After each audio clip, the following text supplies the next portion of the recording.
Alam nyo ba na ang ilang mga tanyag na lugar sa mundo, tulad ng mga bulkan, ay may itinatagong mga epic na kwento? Well, ngayon bubuksan natin ang aklat ng isa sa mga pinakakilalang alamat sa Pilipinas, ang kwento sa likod ng bundok Kanlaon. Kasi madalas, 'di ba, kapag nakakakita tayo ng bundok, iniisip natin, bundok lang 'yan.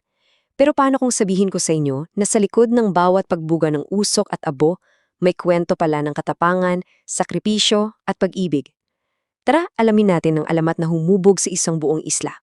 So nung unang panahon, may isang paraisong isla na tinatawag na Buglas, Negros ang tawag natin ngayon.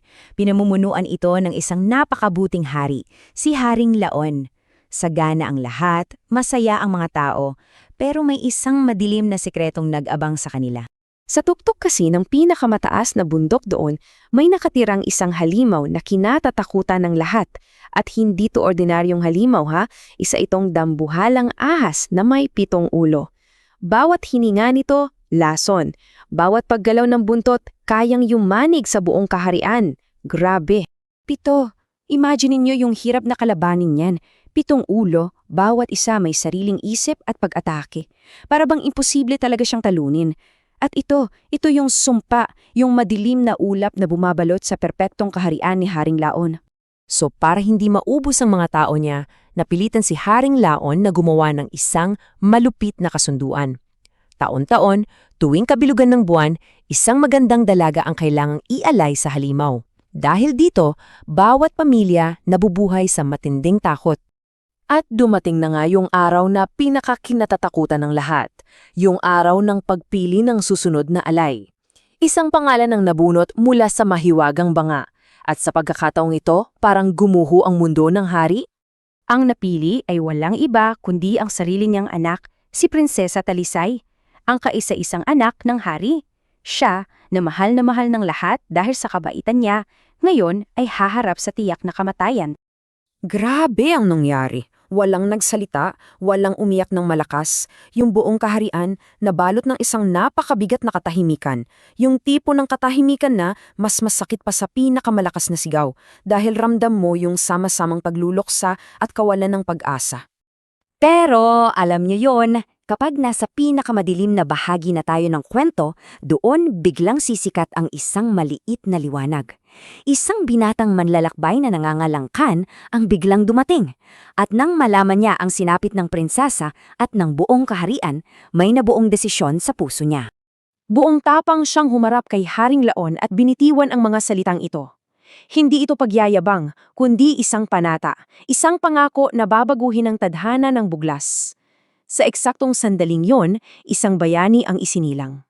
Siyempre dahil sa desperasyon, inalok ng hari ang lahat, ang trono, ang kamay ng prinsesa, lahat ng yaman. Pero dito natin makikita kung anong klaseng bayani si Khan. Ang layunin niya, hindi kayamanan, hindi kapangyarihan. Ang gusto niya lang ay itigil ang pagdurusa at talunin ng kasamaan. Pure. So ayun na nga, nagsimula na ang pag-akyat ni Khan. At hindi ito basta-bastang akyat bundok ha. Ito ay isang paglalakbay patungo sa lungga ng halimaw, sa puso mismo ng kadiliman. Ang maganda, hindi pala siya nag-isa. At ito yung astig sa kwento. Dahil sa busilak niyang puso, kinausap niya ang kalikasan para humingi ng tulong. At tumugon sila. Ang mga agila ang nagsilbing mata niya mula sa itaas. Ang mga bubuyog at langgam nag-abang para tumulong sa laban. Dito makikita na ang tunay na lakas ay hindi lang galing sa sandata. Sa loob ng 3 araw, tiniis niya lahat. Sa unang araw, ramdam na niya ang mainit na hininga ng halimaw.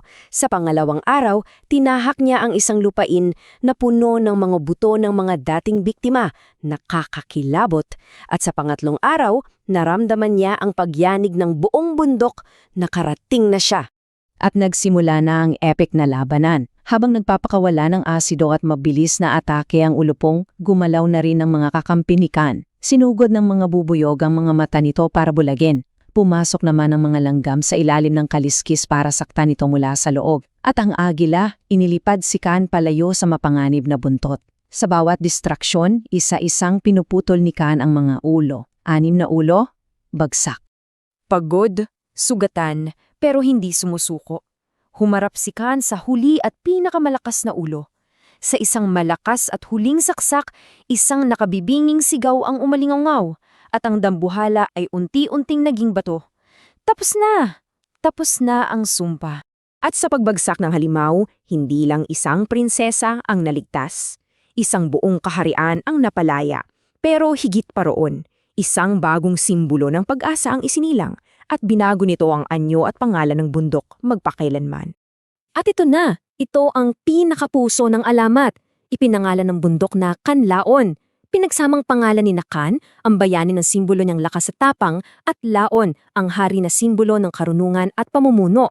Napakaganda, di ba? Lakas na may kasamang talino. Yan ang formula para talunin ang kahit anong halimaw. At ang kwento, buhay na buhay hanggang ngayon sa paniniwala ng mga tao. Sinasabi na kapag ang bulkan ay naglalabas ng apoy at abo, sinusubukan daw ng halimaw na bumangon muli. Pero kapag mapayapang puting usok lang ang lumalabas, ito raw ay tanda ng biyaya at masaganang ani. Kaya sa susunod na makita ninyo o marinig man lang ang pangalan ng bundok Kanlaon, alalahanin niyo na hindi lang yan isang anyong lupa. Isa yang buhay na monumento ng sakripisyo, pag-ibig at ng tagumpay ng kabutihan laban sa asamaan.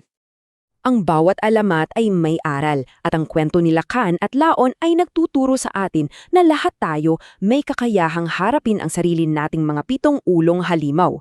Kaya iiwan ko sa inyo ang tanong na ito. Ano ang halimaw na kinakaharap mo ngayon at paano mo pagsasamahin ang iyong lakas at karunungan para talunin?